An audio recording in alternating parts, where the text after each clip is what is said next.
Hi guys, so welcome back to my channel. Good morning, good evening sa lahat. So ito guys, ipapakita ko sa inyo guys ang epicenter ng malakas na lindol sa Pinas, yung 7.6 magnitude. So ito guys, ito na yon, nasa offshore ng Hinatuan.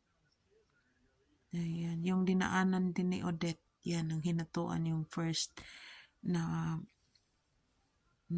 sa Bagyong Odette. Ayan, ngayon na naman ay malakas na lindol na experience ng mga tao doon.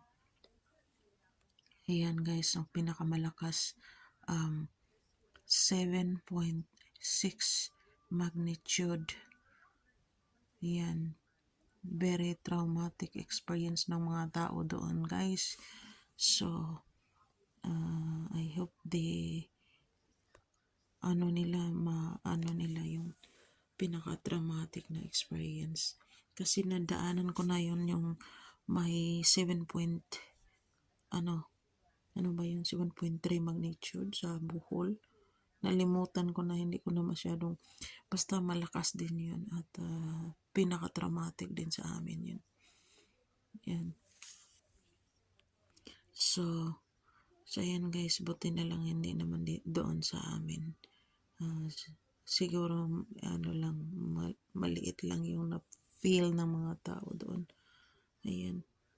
So ayan guys, yan ang pinakamalakas na lindol sa Mindanao. At ipapakita ko din sa inyo ko ang bagong lindol na nangyari.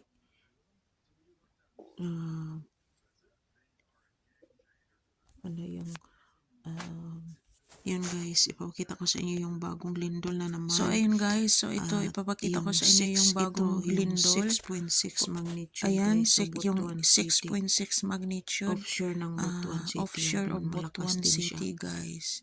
So ayan, this is the 6.6 magnitude. Hindi masyadong malaki, malayo ang naabot niya. Bago lang.